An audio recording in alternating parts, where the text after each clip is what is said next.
검찰 특활비, 꽁꽁 감추던 자료가 법원 판결로 공개되자 오남용된 사례들이 속속 나오고 있습니다. 검찰총장은 엉뚱하게 검사들은 야근 휴일 수당도 없다는 말로 억울하다고 합니다. 수당이 없으니 경력금처럼 써왔다는 고백으로 들립니다. 검찰도 법무부도 소명하라는 요구에 제대로 쓰고 있다는 말만 되풀이합니다. 이 때문에 민주당은 소명을 못하면 내년도 특활비 예산을 대폭 삭감하겠다고 했습니다. 또 엉뚱한 반응이 나옵니다. 이번에는 한동훈 법무부 장관. 마약 수사를 위한 특활비를 없애려 한다며 민주당이 국민 세금으로 갑질을 한다고 했습니다. 민주당은 전체 특활비를 깎겠다는데 한 장관은 마약 특활비만 깎는 것처럼 문제 삼았습니다. 민주당은 소명을 못한다는 전제로 깎겠다는데 한 장관 얘기만 들으면 무조건 깎는 것처럼 들립니다. 이런 걸 궤변이라고 합니다. 많은 사람들이 이렇게 의심하고 있습니다. 검찰 특활비는 총장, 청장님들이 국민 세금으로 후배 검사들한테 갑질하는 돈 아니냐. 노종면의 유발 시작합니다.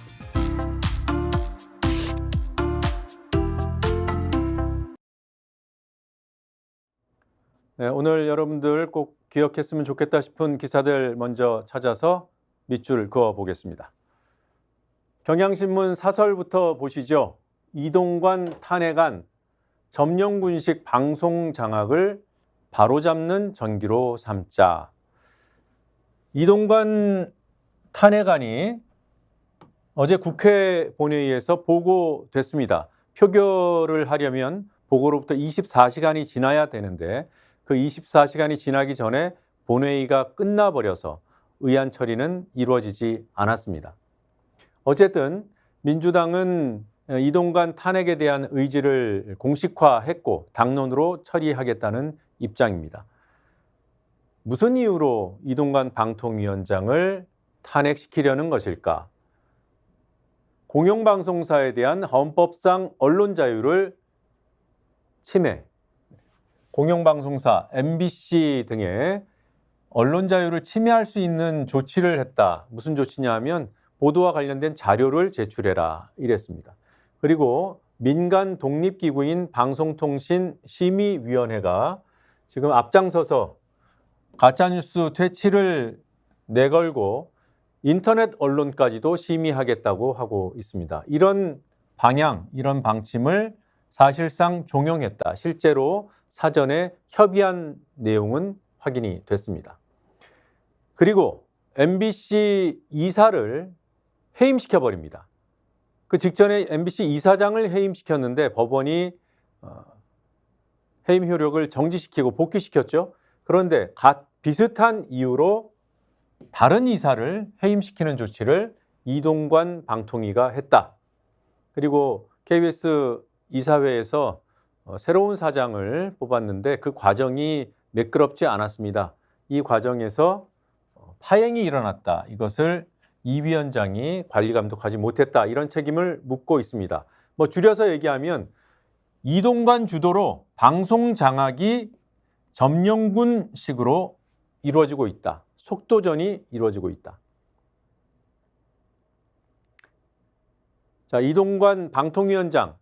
자, 방통위원장에 대한 탄핵은 사상 초유입니다. 그런데 앞서 보신 이런 일들도 사상 초유입니다. 방통위의 현실, 원래 5명, 여당 셋, 야당 추천 2명의 위원으로 구성되어 있는 5인제 합의 의결 기구입니다. 그런데 지금 몇 명이 이런 중요한 결정들을 하고 있을까요? 단 2명입니다. 이동관 위원장과 여당 추천위원인 한 사람, 이렇게 2명이서 공영방송 이사도 해임시키고 새로운 이사도 임명하고 이런 일들을 하고 있습니다.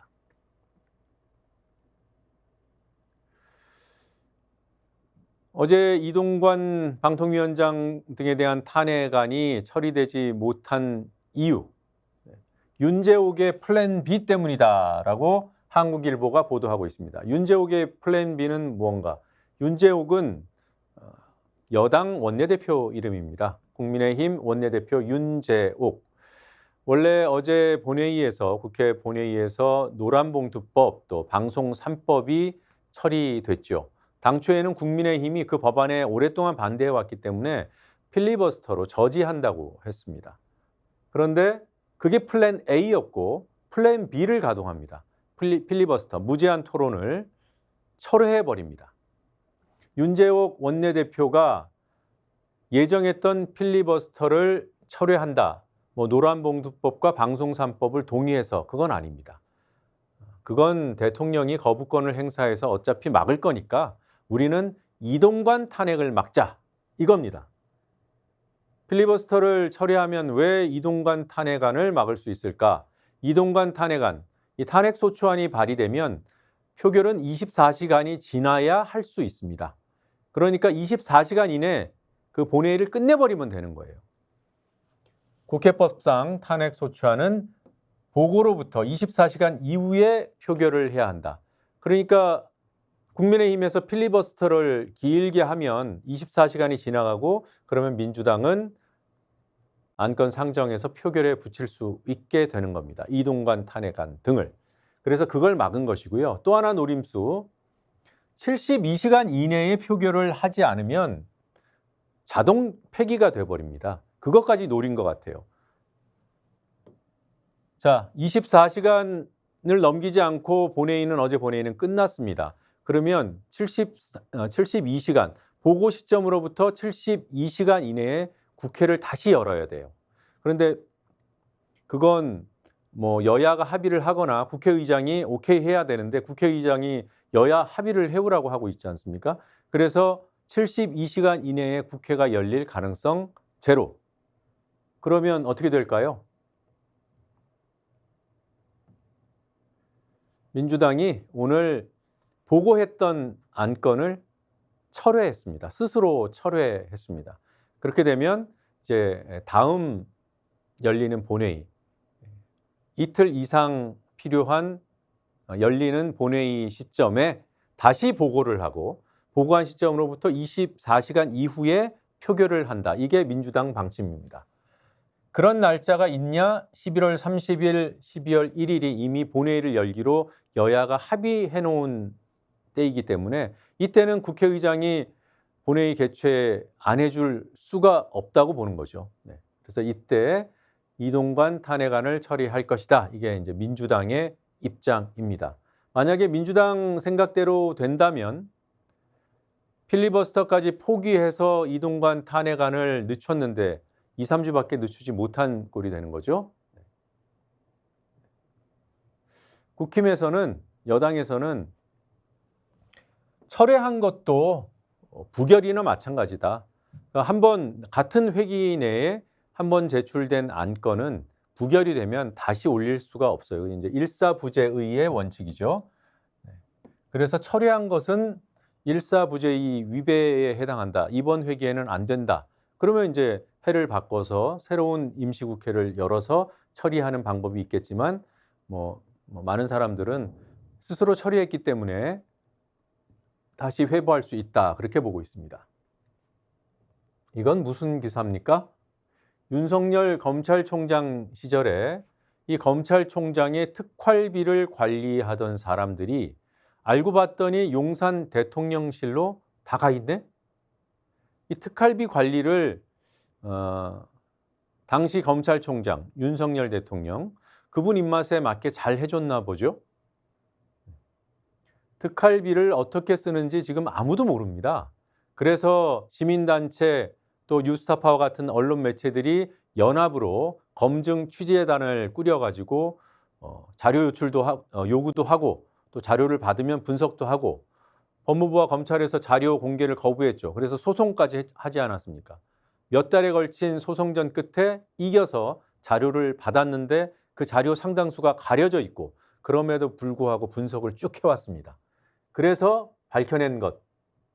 이때 관리했던 사람들이 검찰총장 시절에 관리했던 사람들이 그대로 대통령실에 가 있네.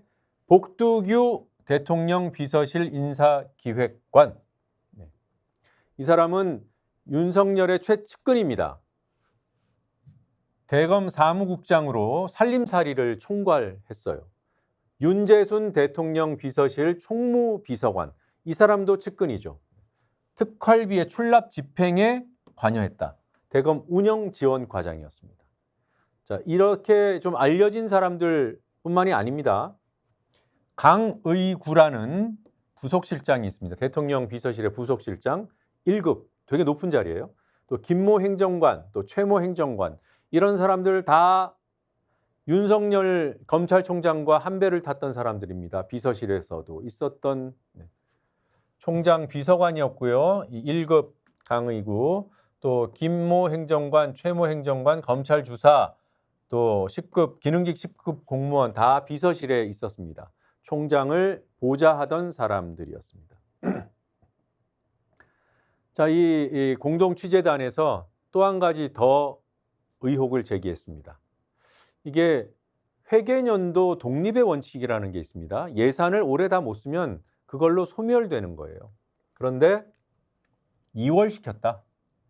그해 배정된 특활비를 이듬해로 2월에서 사용한 이력이 있다. 이건 불법입니다. 특활비 남은 것들을 다음 해로 넘겨서 모아서 썼다? 그래서 일명 현금 저수지 뭐 이렇게 표현을 했더군요. 남은 특활비를 다음 해 예산으로 전용했다는 의혹을 제기하고 있는 겁니다. 어제 기자회견에서. 그러면서 특활비 영수증 이렇게 모은 것들, 이 수치 한번 보십시오.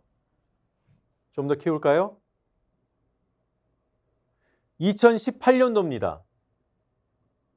6억 1천만 원. 6억 1천만 원. 2018년 12월 자료만 6억 1천만 원. 이게 제가 조금 더 확인을 해봐야 되겠습니다만 2018년 12월은 윤석열 총장 때는 아니에요. 이때는 문무일 총장 시절입니다. 그리고 제가 오늘 시간 관계상 다 설명을 못 드리고 있는데요. 뉴스타파가 검찰총장의 비밀, 세금으로 만든 현금 저수지, 아마 조금 전에 설명드렸던 그 내용일 겁니다. 국회 통제를 피해서 현금 저수지를 만들었다. 그리고 조금 전에 기자회견에서 밝힌 내용, 특활비 관리책들이 대통령실에서 근무 중이다. 이런 내용들 다음 주 월요일에 좀 더 상세하게 여러분들께 설명드리겠습니다. 궁금해도 그때까지 좀 참아주시기 바랍니다. 네, 이 기사도 중요한 기사입니다. 2년 전 기억을 한번 떠올려 보실까요? 2년 전, 2021년 10월입니다. 그때 민주당 유력한 대선 후보였던 이재명 당시 경기도지사. 이재명 경기도지사가 성남시장일 때 조폭으로부터 돈다발을 받았다. 무려 20억 원? 네. 박철민이라는 국제 마피아파 조폭, 이 사람이 이렇게 주장합니다. 2021년에 주장을 한 거예요. 돈을 건넨 시점은 이 대표 성남시장 시절 측근을 통해서 20억 원의 돈다발을 넘겼다. 그러면서 돈다발 사진까지 공개했습니다. 그걸 누가 공개해 줬냐? 김용판 국민의힘 의원이 국정감사장에서 폭로하듯이 얘기했어요. 김 의원은 현금 다발 사진 등을 경기도 국정감사장에서 공개했다. 그런데 곧바로 드러납니다. 이 사진은 이 박철민 씨가 자기 사업을 할 때 홍보용 사진으로 쓴 것이다. 그걸 본인의 SNS에다 올려놨던 것으로 확인이 됩니다. 뭐 사채업, 렌터카업 하면서 그 돈다발을 올려놓으면 무슨 홍보가 되는지는 잘 모르겠습니다만 이게 2021년도 김용판 당시 국민의힘 의원, 지금도 국민의힘 의원입니다. 이런 돈다발 사진을 자기가 입수했다면서 국정감사장에서 띄운 거예요. 그랬던 사람이 공직선거법 위반으로 1년 6개월 1심에서 판결이 났다. 이걸 전하고 있는 기사입니다. 판결문에 이렇게 되어 있습니다. 유권자의 선택을 고의로 호도했다. 유권자의 선택, 그러니까 대선이죠. 대선에 개입이 됐다. 영향을 미쳤다. 이렇게 재판부는 판단을 하고 실형을 선고했습니다. 이 기사를 좀 더 강조해서 여러분들께 전해드리고 싶은 부분이 있습니다. 이 정도 되면 국회의원 체포동의안 나와야 되는 거 아닙니까? 김용판이 배우고 국민의힘이 배우고 그리고 조금 이따 바로 보여드리죠. 이런 언론들, 확대 재생산한 언론들 다 공모해서 대선 조작한 거 아니야? 대선 조작을, 결과 조작을 위해서 공모해서 가짜뉴스 보도를 한 거 아니야? 이렇게 프레임을 만들어야죠. 검찰 수사 들어가야죠. 언론사들 압수수색하고 기자들 압수수색하고 그러면 안 됩니다. 지금 말씀드릴 이런 보도들, 김용판 의원의 무책임하고 성급한 폭로, 그거 질타를 해도 모자랄 언론들이 이렇게 같이 움직였죠. 준동했잖아요. 부안해동했잖아요. 그래도 이 언론이 잘못했음을 질타하고 책임을 묻는 방법은 다른 방식으로 해야지, 이런다고 검찰이 니들 짜고 했지라고 프레임을 만들어서 수사 들어가고 하면 되겠습니까, 나라가?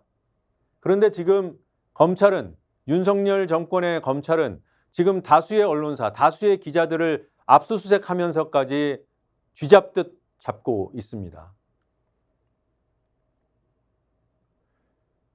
그 당시 2년 전 국정감사장에서 김용판 의원이 했던 얘기를 들으면 정말 검찰 수사하고 싶은, 해야 되겠다는 생각이 들지도 모릅니다. 한번 들어보시죠.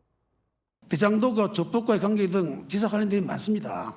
진술서에는 박철민 씨 본인과 친구도 직접 이 지사에게 돈을 전달한 적도 있어 하는데 돈뭉리 사진을 제시하겠습니다. 직접 이 박철민 씨가 현금 1억 5천을 주고 친구도 줬다고 합니다. 특히 진짜 문제는 코마트레이드에서는 이 이사의 측근 계좌 20억 가까이 지원했고 증거할 수 있는 통장도 있다고 주장하고 있습니다.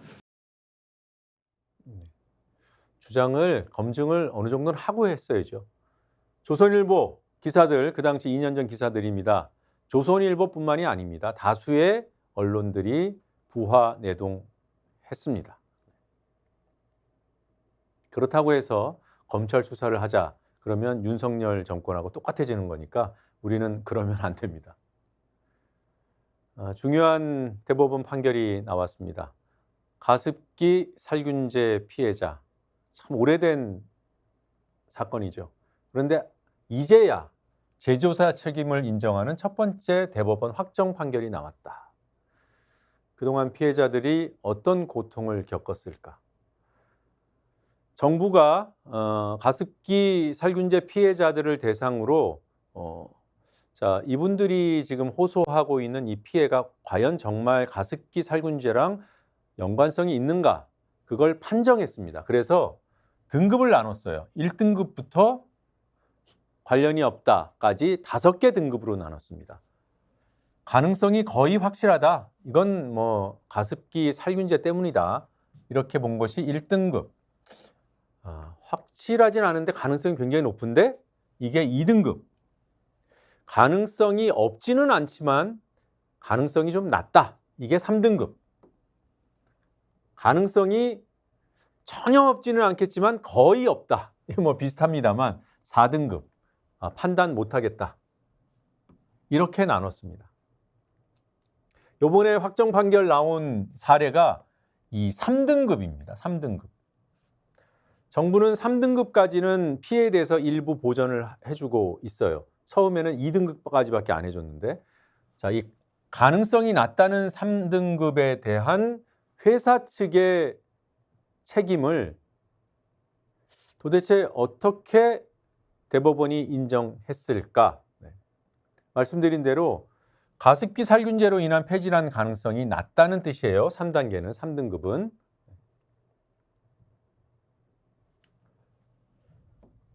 가능성이 낮기 때문에 정부가 일부 보전을 해주지만 기업들은 우리가 왜? 라는 입장입니다. 그래서 책임을 외면해 왔어요. 그러니까 이렇게 소송을 할 수밖에 없는 거죠. 그런데 이번 소송을 통해서 자, 3등급 사례입니다. 가능성이 낮다 하더라도 가습제 때문이 아니라 다른 원인 때문이라는 거를 누가 입증을 해요? 회사가 입증을 해야 된다. 이걸 피해자한테 입증하라고 하면 안 된다. 회사가 이거는 다른 요인 때문이에요. 뭐 담배를 많이 펴서 그래요. 이런 식으로 과학적으로 인과관계를 밝히지 않으면 가능성이 없다 할 수 없다. 가능성이 없지 않다. 그러니 기업이 증명하지 못하면 배상해라. 이런 취지를 담고 있습니다. 소송을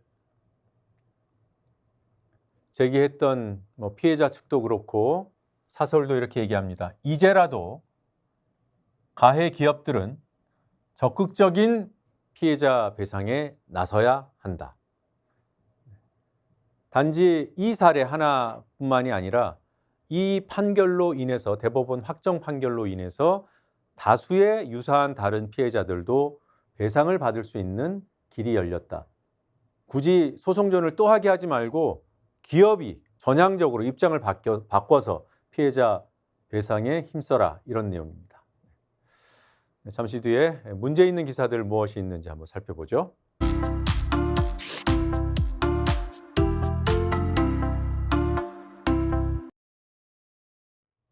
네, 어제 국회 본회의에서 노란봉투법, 또 방송 3법, 여당과 보수 언론, 재계 등에서 참 싫어하는 법이었죠. 그게 어제 결국 통과됐습니다.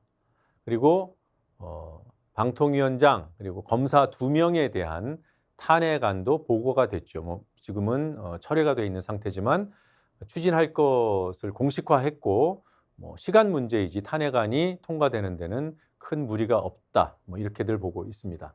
그랬더니 오늘 아침 신문들이 한마디로 난리였습니다. 하나하나 보겠습니다. 검사 탄핵에 대해서 조선일보가 가장 강하게 반발했습니다. 이재명 수사를 하는 검사를 탄핵한다. 프레임이 딱 보이는 거죠.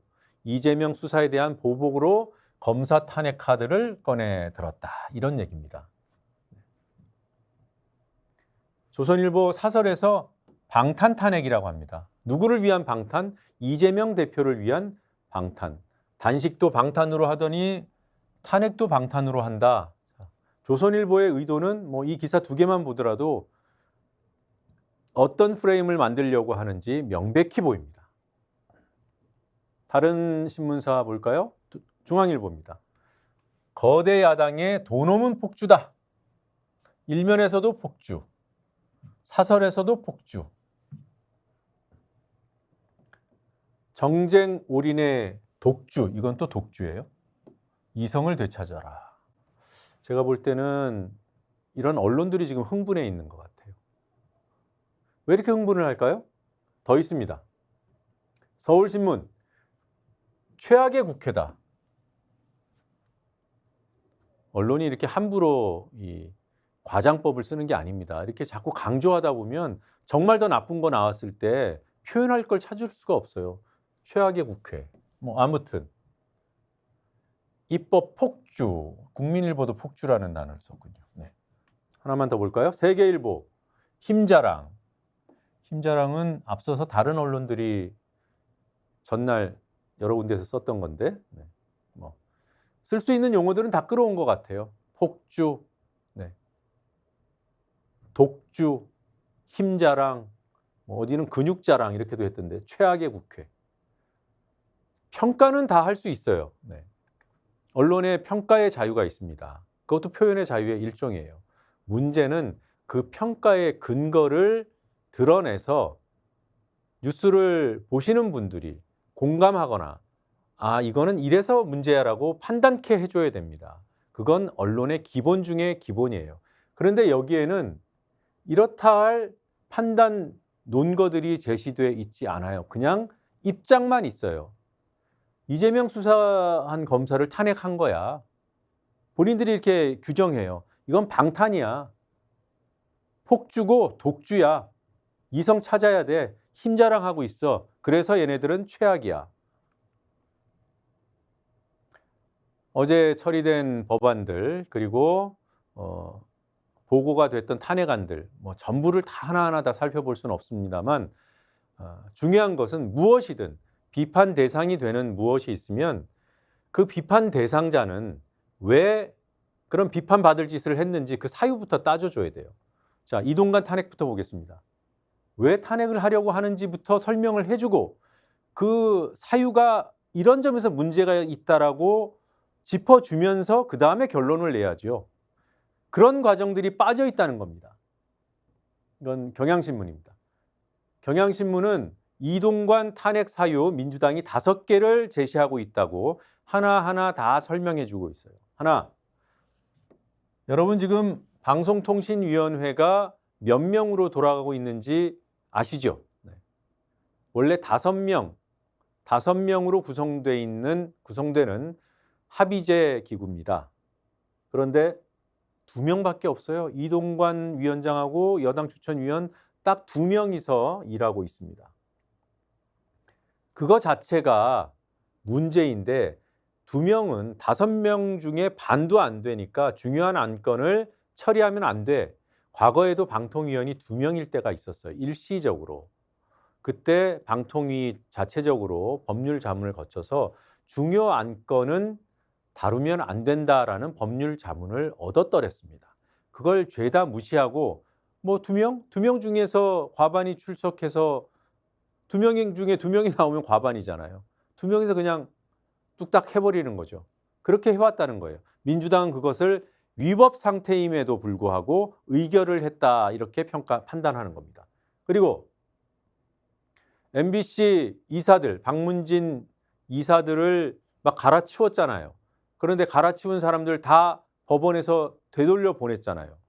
해임에 문제가 있다고 지적을 한 거죠. 이사장 해임을 시킨 거는 이동관 위원장 이전에 일어난 일이에요. 뭐 그렇다 쳐요. 그런데 그 이사장이 법원의 결정으로 복귀했음에도 불구하고 또 다른 이사를 이 이사장과 유사한 사례로 해임시켜버립니다. 그게 이동관 방통위원장 때예요. 그 의결이 위법하다는 거예요. 왜 법원의 결정을 무시하고 그렇게 무리하게 이사들을 갈아치우는가?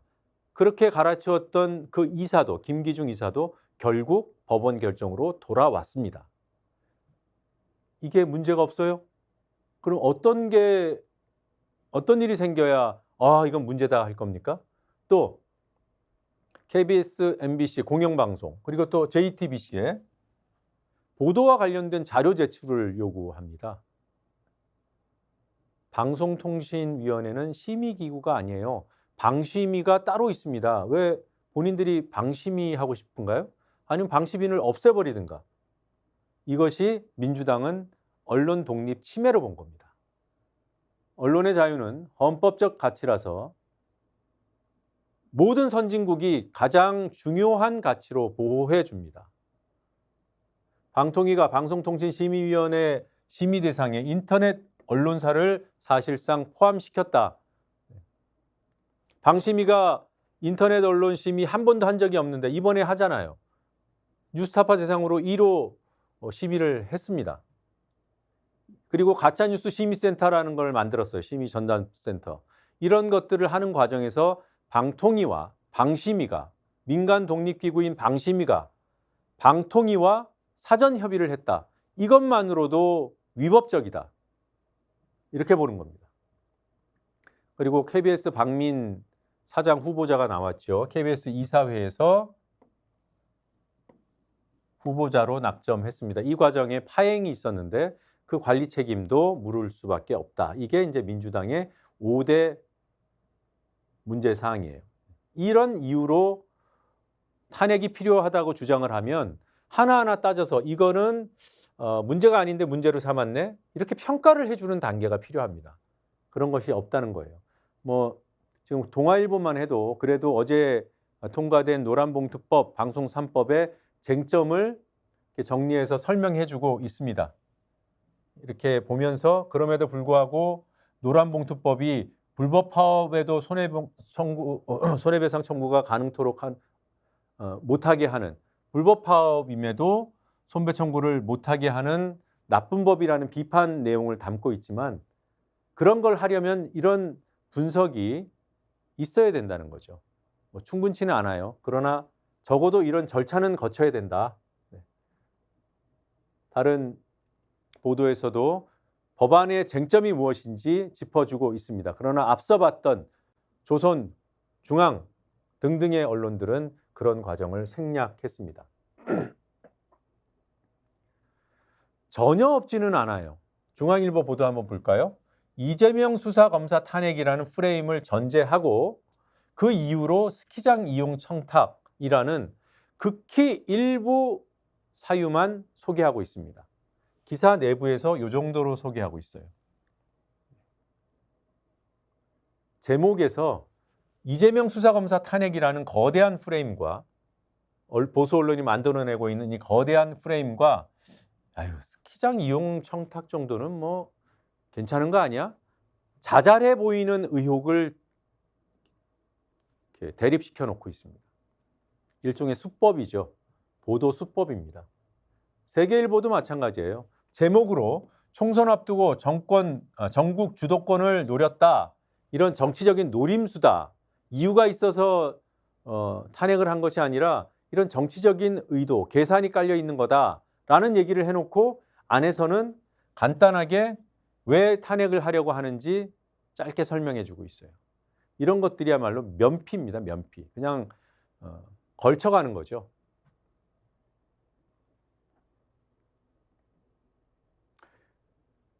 이동관 방송통신위원장 탄핵하면 되겠습니까? 안 되겠습니까? 아까 말씀드린 대로 방통위원들 정원이 5명인데 지금 2명밖에 없어요. 뭐 어쩔 수 없는 사유가 있었을까요? 어쩔 수 없는데 중요한 안건들을 미룰 수가 없으니까 의결을 불가피하게 했다. 그러면 뭐 상식적으로는 이해할 만도 할 것 같아요. 그런데 방통위원들은 여당 3명, 여당 2명, 추천목이 그렇게 나뉩니다. 야당에서 2명을 비우겠습니까? 최민희 전 의원을 야당 위원으로 추천한 지, 국회 의결을 거쳐서 추천한 지 벌써 7개월이 됐어요.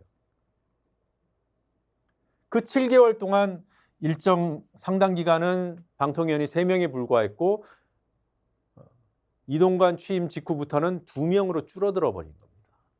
최민희 방통위원 내정자, 국회에서 의결한 이 민주당 추천목, 이 사람을 방통위원 시켰으면 3명이서 할 수 있었잖아요. 왜 이런 거를 안 하냐는 거죠.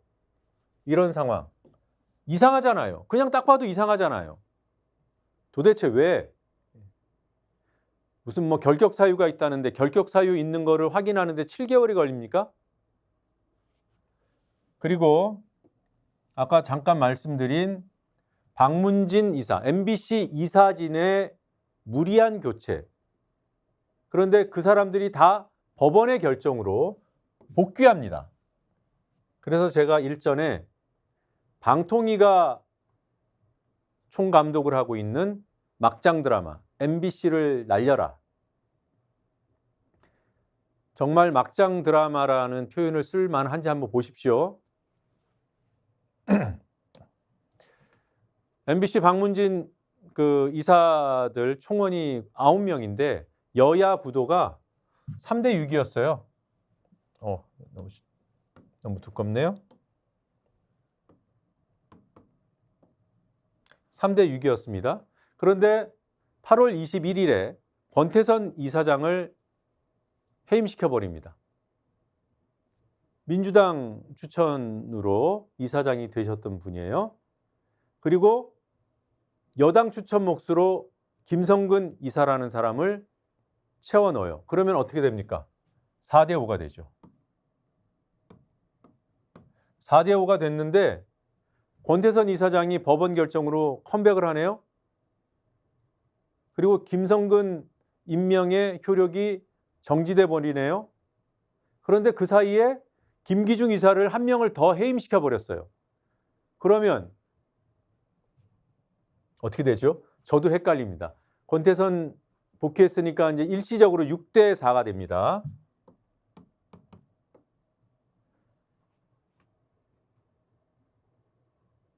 근데 김기중 빠지고 김성근 빠지니까 3대 5가 되는데 김기중 다시 법원 결정으로 들어오니까 다시 3대 6. 이 무슨 일입니까 이게? 예? 2달 반 동안 이런 일이 벌어진 거예요. 어떤 기업에서 이런 일이 가능합니까? 이게 여기서부터는 이동관의 책임이라는 겁니다. 이런 일을 저질러 놓고도 자리를 보존할 수 있다고 생각하는 거는 우리나라에서 삼급 분립, 입법부가 행정부를 견제해야 하는 이 삼급 분립 구도 하에서 탄핵 제도를 무력화하는 거죠, 오히려. 이런 짓을 하고도 자리를 보존해야 된다. 이게 전국 주도권 노림수로 이렇게 치부할 수 있는 일입니까? 이 정도 사유가 있는데도? 라고 제가 여러분들께 한번 말씀드려 보는 거예요. 공감이 되시는지요? 중앙일보 기사 이 내용을 보고 저는 정말 실소를 금할 수가 없었습니다. 이동관 탄핵이 되면 한 명밖에 남지 않는다. 맞아요. 한 명밖에 안 남아요. 5명이 2명 돼 있는 거는 전혀 문제가 없나요? 5명이 2명 된 상황에는 입국 닫고 있다가 왜 한 명 더 뺀다고 하니까 이렇게 난리를 치는 거죠? 지금은 식물방통위가 아닌가요? 5명 중에 2명밖에 없는데 굳이 한 명이 더 빠져야 식물이 됩니까? 그럼 지금은 동물위원회예요? 방송 재승인, 제어가 이런 게 올스톱 된다? 5명 중에 2명으로 하는 것도 문제 있는 거예요. 한 명으로 2명으로도 했는데 한 명으로도 하라 그래요. 이런 게 스톱되는 게 걱정이 되면 제적 1명, 출석 1명, 의결 1명. 일관성이 없잖아요. 뭔가 이렇게 논리적인 일관성이 없잖아요. 5명 중에 2명밖에 없는데 그건 괜찮고 1명 더 빼면 안 되고. 이동관 씨는 특정 언론사의 특정 보도에 대해서 자기 생각을 국정감사장에서 공개적으로 얘기했습니다. 본인이 심의기구의 무슨 심의위원인 줄 알아요. 심의기구의 위원도 그 위원회에 들어가서 얘기해야 되는 겁니다. 본인이 뭘 얼마나 안다고 특정 언론사의 보도를 비판이 아니라 폄하다. 이게 김건희 관련 보도가 아니면 이런 얘기 하겠습니까? 그래 놓고는 방통위가 방심위를 통해서 또는 스스로 가짜뉴스 척결을 명분으로 표현의 자유를 규제하고 있다. 이런 지적이 나오니까 우리는 법대로 하고 있어요. 법에 근거 다 있어요. 만약에 문제가 있다면 책임지겠어. 이런 얘기를 했습니다. 방심이나 방통위 월권 행위가 문제된다면 방통위가 민사와 형사를 포함해 법적 책임을 다 지겠습니다. 왜 방통위가 책임져요? 본인이 책임을 져야지. 자, 하나 더 이상한 일이 일어났습니다. 방심위, 방송통신심의위원회 민간 독립기구, 방통위로부터 간섭받으면 안 되는데 사전에 협의하면서 가짜뉴스 심의 전담센터라는 걸 만들었다고 했죠. 그리고 인터넷 언론 심의하면 안 되는데 제가 갖고 있는 법상식으로는 심의하면 안 돼요. 그런데 본인들은 심의가 가능하다면서 뉴스타파 심의하겠다고 끌어들였어요. 그리고 뉴스타파 불참한 상태로 심의를 했습니다. 이미 불법을 저질렀다고 저는 봐요. 본인들은 아니라고 하겠지만. 그런데 방심위는 의결을 하잖아요. 무슨 조치 의결을 하면 통상 이제 소위원회에서 하고 또 방심위 전체회의에서 의결을 해서 최종 어떤 징계를 결정할 때는 방통위에 넘기게 됩니다. 방통위가 마지막으로 땅땅땅 두드려야 돼요. 기세 좋게 뉴스타파 심의하겠다고 심의위원회를 열었어요. 그동안에 각종 위법 논란이 쏟아졌습니다. 방심위가 어떻게 했나 봤더니 뉴스타파에 대한 직접 판단을 하지 않았어요. 그리고 등록기관인 이 M1 서울시에 공을 넘겨버립니다. 너네가 판단해라. 등록 취소 요건이 되는지 판단해달라. 제가 볼 때는요, 방심위가 어떤 징계 조치를 의결을 해서 방통위로 넘긴 다음에 방통위가 인터넷 언론에 대해서 제재를 확정하잖아요. 그러면 방심위와 방통위가 위법을 공동으로 저지른 결과가 될 수 있습니다. 저는 그거를 일단 회피하려고 이런 꼼수를 쓰지 않았나 그렇게 봅니다. 지금 이거 심의한다고 했을 때 이미 이동관 탄핵 논의에 논란에 불이 붙었고 민주당에서 이러저러한 정보를 들었을 겁니다. 그러니까 일단은 소나기를 피한다는 심정으로 이런 꼼수를 쓴 게 아닌가 이런 의심이 들어요. 그렇지 않고서야 그렇게 명확하게 내놓고 뉴스타파 문제 있다고 해놨던 방심위가 왜 의결을 미룹니까? 아까 말씀드린 결론만 내놓고 자기 프레임대로 주장은 하는데 근거는 하나도 밝히지 않는 언론들. 지금 이동관으로 대표되는 상징되는 윤석열 정권의 언론 통제, 방송 장악 이 흐름에 대해서 조선일보 고정 칼럼 기고자가 이런 글을 썼습니다. 반헌법적인 언론 통제다. 아주 명확하게 비판했어요. 그리고 조선일보에 기고했습니다. 매달 기고하는 분이에요. 서울대 윤성민 교수. 제목 윤석열표 개혁의 시간이 왔다. 이것만 보면 모르시겠죠? 윤석열 대통령은 그런 사람이 아니니 이런 반헌법적 언론 통제에 하면 안 된다.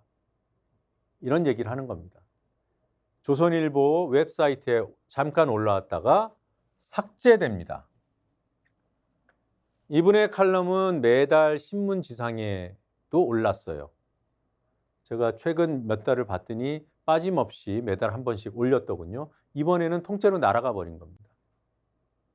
이런 것도 실을 수 없는 언론사가 무슨 누굴 향해서 이런 비판을 합니까? 한번 더 보시죠. 아이고, 안 넘어가네요. 너무 말씀을 많이 드렸나 보다. 폭주, 힘자랑, 최악. 역시 폭주. 이런 프레임, 방탄탄핵.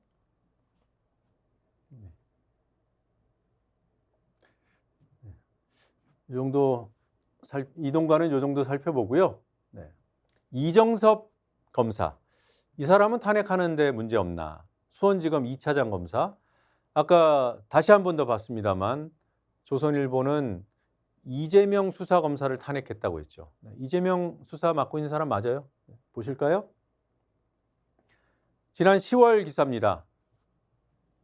수원지검은 최근 이재명 대표 관련된 각종 의혹을 규명하기 위한 특별수사팀을 꾸렸다. 여기 책임자가 누구? 이정섭 2차장 검사. 제가 확인해 봤더니 이 사람은 9월에 부장검사에서 2차장 검사로, 차장 검사로 승진되면서 수원지검으로 자리를 옮겼어요. 이거 하려고.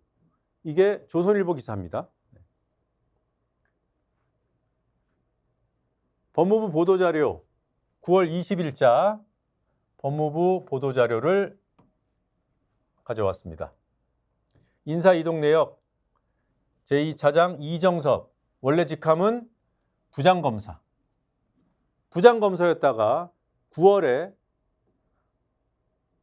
임무를 띠고, 무슨 임무?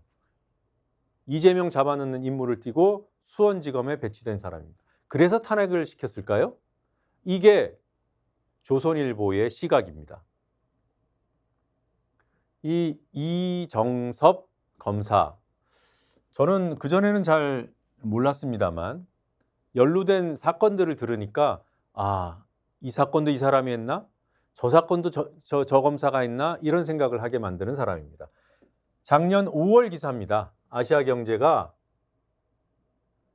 부장검사에 불과한, 이게 불과하다는 게 이게 중요하지 않다는 게 아니라 고위 검사들이 훨씬 더 많은데 직급이 낮은 부장검사에 대해서 제목에 이름까지 올립니다. 중간 간부 인사 앞두고 이게 2003년 5월 윤석열 정부 출범하고 만 1년이 지난 시점인데 이때부터 이제 중간 간부 인사가 난다 어떻게 될까 이런 궁금증들이 있었던 모양이에요. 결과적으로는 9월에 났습니다만 재계의 관심? 온통 이정섭. 왜? 이 사람은 기업 재계에서는 저승사자로 통한답니다. 얼마나 많이 쳐넣었으면. 뭐 비리가 있으면 철저하게 수사해서 이런 호칭을 들으면 영광이죠. 이렇게 훌륭한 검사일까? 아무튼 이렇게 알만한 사람들은 다 알던 검사가 이정섭 부장검사였습니다.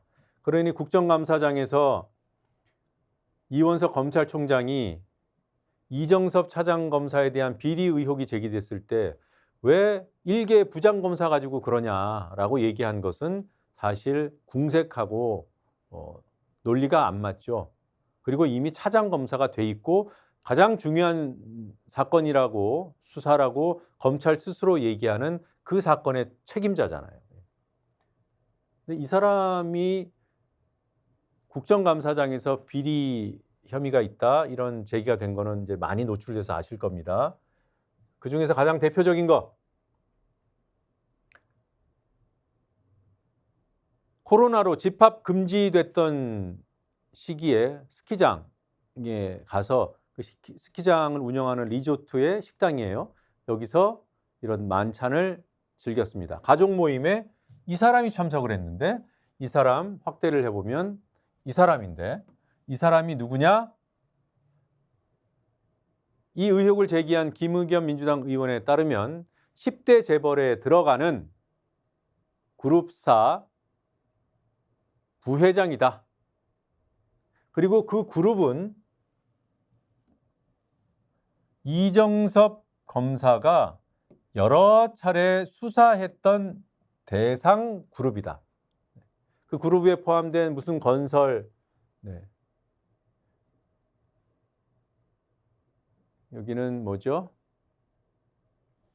이런 이름이 실명으로 안 나와서 아무튼 뭐 그걸 제가 말씀드릴 수는 없고 검찰의 무슨 그룹 관련 수사를 이렇게 여러 차례 해왔는데 여기 그룹의 부회장과 이런 자리를 했다. 돈을 누가 냈을까? 본인이 예약하고 본인이 돈을 냈다고 이정섭 차장검사가 주장하지만 이 사건을 제보한 이 내부자는 여기 있는 누군가는 아니다. 부회장 이름으로 예약이 돼 있었고 돈도 우리가 내지 않았다라고 증언하고 있습니다. 이런 의혹만 있는 게 아니에요. 위장전입은 본인이 한 번 인정했는데 알고 보니 2번. 범죄 기록 조회, 또 처남이 운영하는 골프장을 저렴한 비용으로 검사들이 이용할 수 있도록 편의를 봐줬다. 그리고 각종 민영사 분쟁에도 적극적으로 개입했다. 개입한 민영사 분쟁 가운데 하나로 마약 사건이 있다고 민주당에서는 주장하고 있습니다. 위장전입 한 번 더한 사실도 한국일보가 보도를 했고요. 그리고 이정섭 검사 알고 봤더니 여러 사건에 투입됐던 사람이에요. 기업의 저승사자일 뿐만 아니라 여러 사건에 투입이 됐습니다. 조국 재판, 김학의 재판,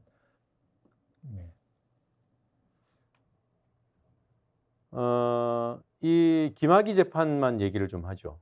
조국 재판에서도 비슷한 일을 했다는데 이 사람이 증인들을 불러서 비공개 면담을 하는 게 주특기인지 조국 사건에서도 그랬고 김학의 사건에서도 그랬습니다. 특히 김학의 사건에선 항소심에서 유죄를 받았던 김학의 전 법무부 차관 별장 성접대 의혹, 이 사람이 항소심에서 유죄를 받았는데 대법에서 무죄가 납니다.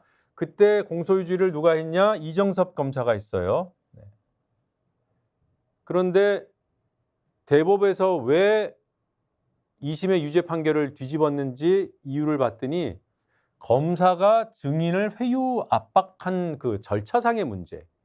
그래서 검찰의 공소 내용을 재판부가 인정하지 않아 버린 겁니다. 그래서 법정 진술이 오염됐을 가능성이 있다. 그래서 파기환송을 했다는 거예요. 그런데 또 한 가지 이상한 거는 이정섭 검사가 김학의 사건 공소 유지를 쭉 해왔는데 이게 다 끝난 다음에 나중에 김학의 불법 출금 수사가 진행이 됐잖아요.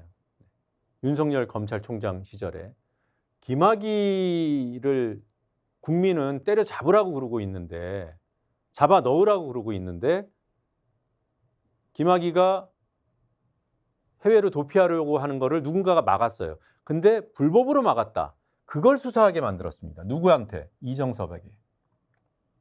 그러니까 이정섭 검사는 윤석열 대통령 당시 검찰총장의 신임을 엄청 받았던 모양이에요. 그랬던 사람입니다. 이런 것들은 중요하지 않고요. 그래서 탄핵하려는 게 아니에요. 이런 의혹들 때문에 탄핵하려고 하는 겁니다.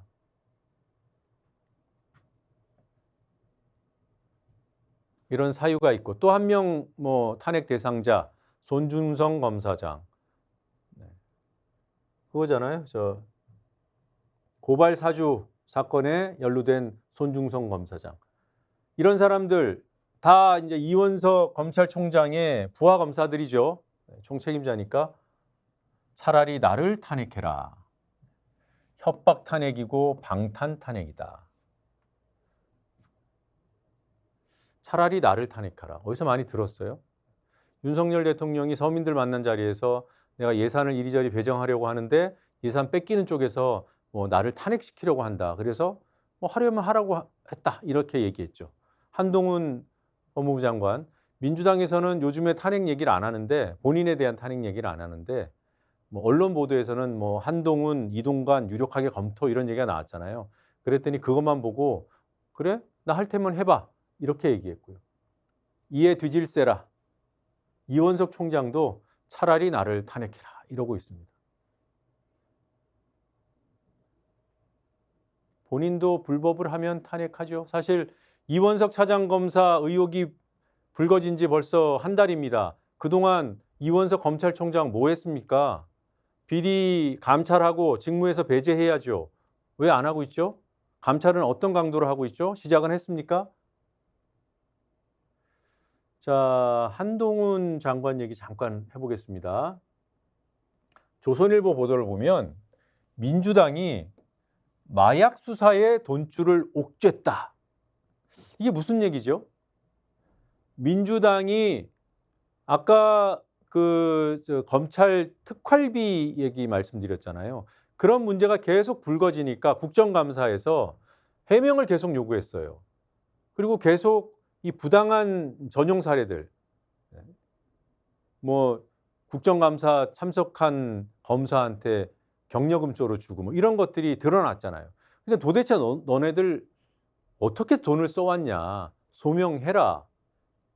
그런데 제대로 소명이 안 되니까 검찰 특활비 대폭 삭감하겠다. 삭감당하기 싫으면 소명해라. 이렇게 압박하고 있습니다.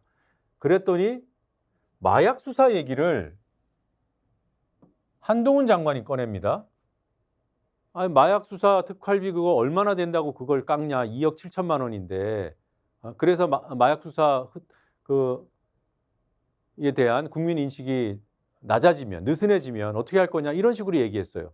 전체 특활비를 깎겠다는데 마약 수사에 뭔가 방해를 하는 것처럼 이렇게 대응을 한단 말이에요. 그걸 조선일보가 이렇게 확대 재생산해 주고 있습니다.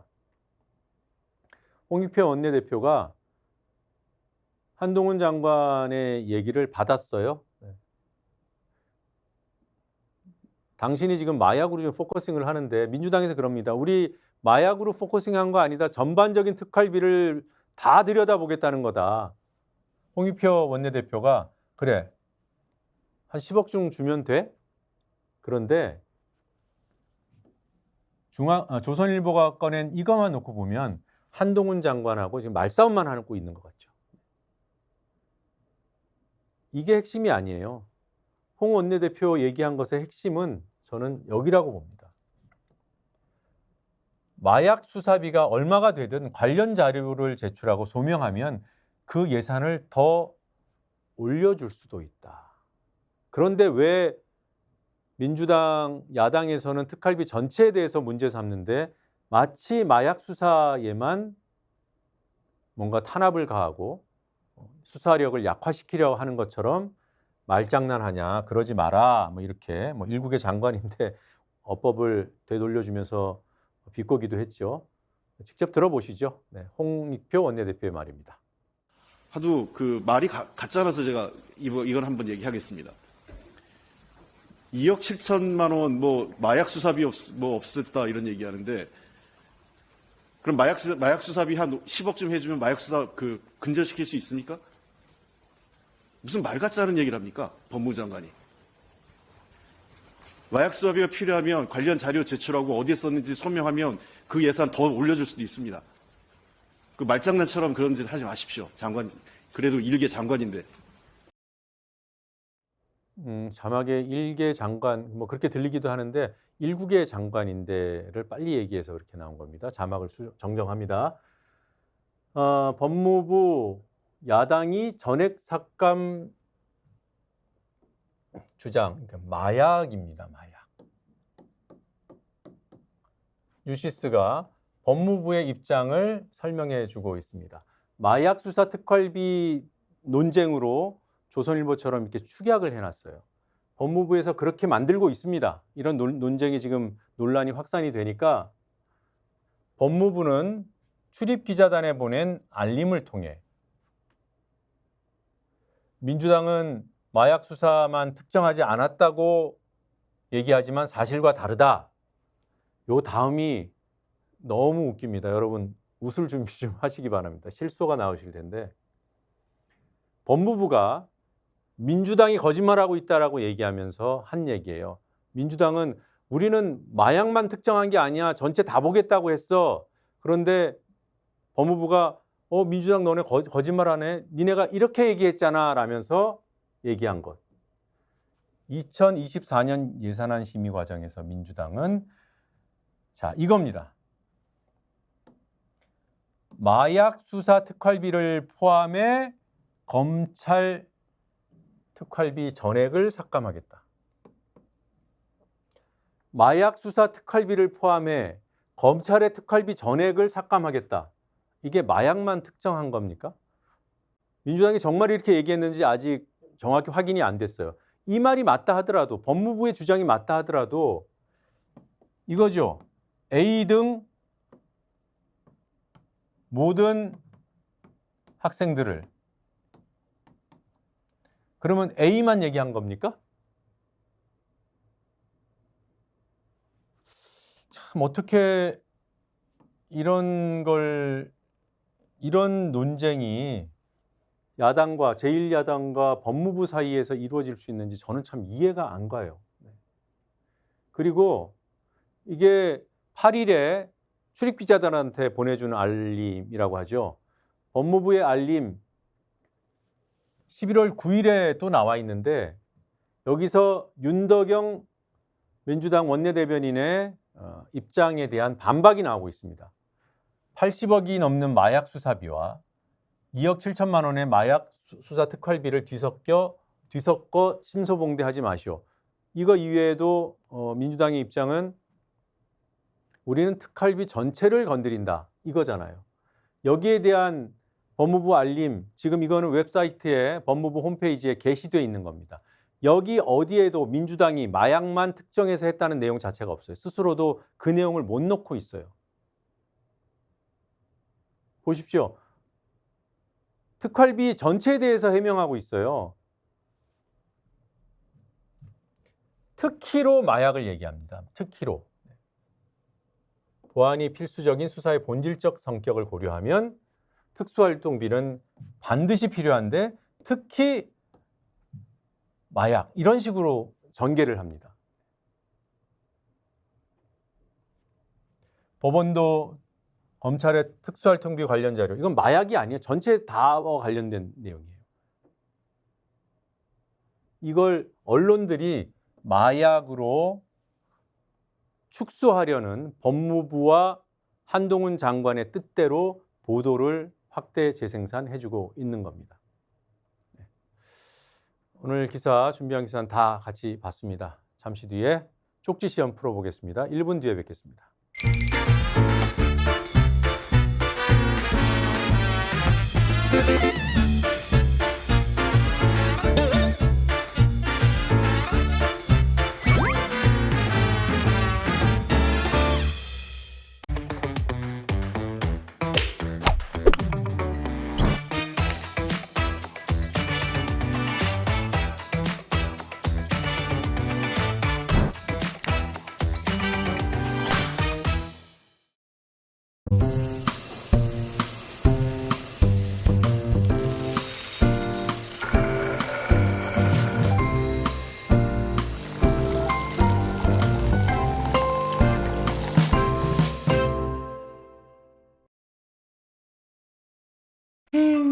회식은 좋은데 술이 걱정이네. 술 걱정 말고 술 편한 어허. 제가 술이 약해서. 술 걱정 말고 술 편한 오호.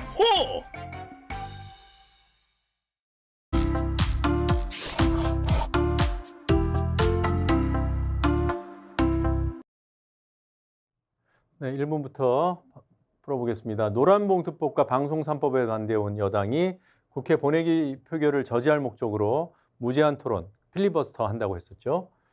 근데 민주당이 누구에 대한 탄핵소추안을 보고하자 필리버스터 방침을 철회했습니다. 네. 자, 검사에 대한 탄핵소추안도 있었지만 방송통신위원장의 이름은 이동식, 이동관, 고정관. 2번 문제 풀어보시죠. 뉴스타파와 시민단체 등으로 구성된 검찰 예산 검증 공동취재단. 윤석열 검찰총장 때 이것에 대한 관여했던 검사들, 실무자들이 대통령 비서실로 몽땅 자리를 옮겼습니다. 자, 어떤 대상을 관리했을까요? 네, 돈입니다. 특수활동비, 특수회식비, 특별 쌈짓돈. 3번 문제, 국민의힘은 2년 전 국정감사에서 이재명 당시 경기도지사에 대해 조폭으로부터 20억 돈다발을 수수한 적이 있다. 이런 의혹을 제기하면서 제보자 공개하고 또 사진도, 돈다발 사진도 공개했습니다. 근데 이건 엉뚱한 사진이었죠. 홍보용 사진. 여기 오타가 나 있는데요. 홍보용. 제보자 본인의 홍보용 그 사진으로 본인이 이미 SNS에 띄워놨던 것으로 밝혀졌습니다. 누굴까요? 이 국민의힘 의원 김쌍판, 김칠판, 김용판. 4번 문제 보시겠습니다. 검사에 대한 탄핵소추 권한을 가진 국회가 비리 의혹 검사에 대해 탄핵을 추진할 때 검찰과 법무부가 내놓을 반대 입장. 자, 검찰과 법무부가 이 탄핵에 반대한다. 그러면 어떤 입장을 밝히는 것이 그나마 합리적이고 그래도 이해할 만한가? 문제가 좀 평소에 푸시던 거와는 좀 다르죠. 차라리 검찰총장을 탄핵하라. 대전제는 검찰과 법무부가 반대한다는 입장이 전제예요. 야당 대표 수사에 대한 보복이다. 국회 입장 존중하지만 의혹이 사실인지 확인할 시간을 달라. 반대를 굳이 한다면 어떤 입장 정도여야 할까? 5번도 비슷한 문제입니다. 특정 정당이 특정 관료에 대한 탄핵을 무리하게 추진한다고 가정할 경우, 이것도 무리한 추진이라는 가정이 깔려 있는 문제입니다. 언론이 이를 비판하게 되겠죠. 어떤 식으로 비판 보도를 하는 것이 상식적일까요? 대상이 누구 편인지 판단해서 내 편이면 탄핵 추진을 비난한다. 탄핵 추진 사유 가운데 과장되었거나 사실과 다른 부분을 제시한다. 그런 다음에 비판한다. 해당 관료가 취임한 지 3개월 이내라면 탄핵 추진을 비난한다. 해당 관료가 탄핵 추진 정당과 갈등 관계라면 보복이라고 한다. 3번은 그러니까 이동관 방통위원장 같은 경우에 취임 3개월밖에 안 됐잖아요. 이렇게 짧게 임기를 지금 수행하고 있는데 왜 벌써 하냐 이런 거고요. 4번 같은 경우는 이재명 수사하는 검사를 왜 탄핵하냐 이런 프레임이죠. 6번 마지막 문제입니다. 탄핵 추진하는 이정섭 수원지검 2차장 검사 위장전이 범죄 기록 불법 조회, 천안 마약 관련 수사 개입, 특히 자신이 수사한 그룹의 부회장으로부터 접대를 받았다는 의혹, 여러 가지 의혹들이 제기되고 있죠. 이 이정섭 검사는 기업에 대한 혹독한 수사로 정평이 나 있어서 재계에서는 기업의 무엇으로 불립니다. 기업의 저승사자, 처녀귀신, 박수무당. 문제가 너무 쉬운가요? 네. 다 푸셨으면 6개 정답 숫자를 댓글창에 기입해 주시기 바랍니다. 네. 213321이 압도적으로 많고요. 저승사자 무섭다. 213121도 있고요.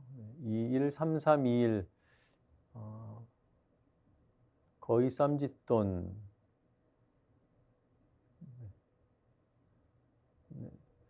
김용파는 대통령과 사이가 좋지 않다. 유발 유익하다. 고맙습니다. 네. 쉽다. 네. 네. 쉽게 푸셨을 거라고 생각합니다. 네. 대부분 정답을 맞춰주셨고 일부러 오답을 쓰시는 분들이 꽤 있는 것 같아요. 네. 자, 1번은 네, 이동관, 2, 특수활동비 1, 김용판 3, 213, 4, 5, 6번은 네, 반대하려면 최소한 국회 권한인데 당신들 권한은 존중하지만 우리가 자체적으로 한번 알아보겠다. 뭐 이 정도는 나와야 되는 거죠. 법원 판결 나오면 뭐 입버릇처럼 얘기하잖아요. 뭐 법원 판단은 존중하는데 뭐 동의할 수 없다든가 뭐 이렇게 가는 거죠. 5번. 네. 5번 지문 가운데 1, 3, 4번은 지금 여러분들이 보고 계신 언론 상당수가 이렇게 하고 있습니다. 비판을 하려면 상대가 제시하는 이유가 어떤 부분에서 문제가 있는지 지적해주고 그런 다음에 비판을 해야죠. 그래야 설득력을 가질 수 있는 것이고요. 그래서 3, 2, 1. 처녀귀신 아닙니다. 저승사자입니다. 3, 2, 1. 2133 2133 21. 네. 어느 분이 가장 먼저 올려주셨나요? 예규님이신가요? 예. 정답을 가장 먼저 올리셨더라도 이미 한번 이 쿠키 세트 선물 받으신 경험이 있는 분들은 양보하시는 걸로 그렇게 해서 이미 받으신 분 다음으로 빨리 올리신 분을 저희 정답 선물 받으실 대상자로 선정하고 있습니다. 네, 이번 주 선물 발송해드린 분들 명단 한번 알아보죠. 네. 요미님, 김진진님, 이용성님, 푸른 난초세상님 축하드리고 또 계속 참여해 주시길 당부드리겠습니다. 이미 한번 타신 분들 또 탈 수는 없어도 계속 참여해 주실 거죠? 네, 고맙습니다. 여기까지 보겠습니다.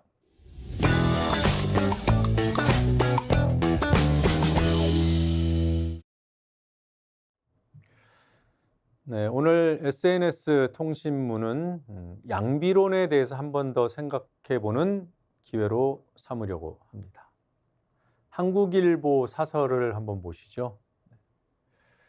법안을 일방적으로 민주당이 밀어붙여서 야당이 밀어붙여서 통과시켰다.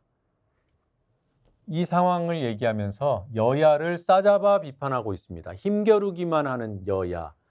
이런 정치는 내년 총선에서 심판해야 한다. 여야를 다 심판하면 누굴 찍어야 되죠? 여야 말고 누굴 찍을까요? 대통령을 찍을까요? 뜻은 알겠어요. 협치해야 하는데 왜 계속 싸우냐 이런 얘기죠. 그런데 전에도 말씀드렸다시피 언론이 너무 그 형평성에 대한 강박관념을 갖고 있지 않나라는 의문을 갖게 만듭니다. 그럴싸해 보이지만 이런 문제들이 있어요. 자, 야당이 나쁜 법안을 통과시켰을 수 있죠. 그러면 야당을 비판하세요. 근거를 들어서. 그게 명확하잖아요. 야당이 잘못했으면 야당 비판하고 이건 잘못된 법안이고 잘못된 절차이니 대통령은 거부하라.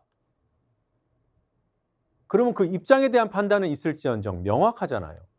야당이 좋은 법안을 내놨는데 여당이 막았던 것이라면, 부당하게 너무 심하게 막아온 것이라면 여당을 비판하고 대통령 국회 존중해라 이렇게 요구해야 되죠. 명확하잖아요. 반대하는 사람이 있더라도 이런 명확한 입장을 내놔야 돼요. 꼭 이런 경우만 있을까? 아닐 수 있을 것 같아요. 자, 필요한 법안인데 여야 합의가 없었던 점이 너무 아쉬워. 여야 합의를 거쳐서 통과시켰으면 얼마나 좋았을까? 저도 동의합니다. 그런 일이 잘 없지만 만약에 이런 점을 지적하고 싶다? 그러면 누가 합의 불발의 책임이 있는지 좀 따져달라는 거예요. 누가 더 잘못해서 이 합의가 안 이루어졌는지 독자들한테 좀 알려달라는 얘기예요. 이렇게 뭉뚱그려갖고 너도 잘못했고 너도 잘못했어. 이런 기사가, 이런 보도가 무슨 의미가 있습니까?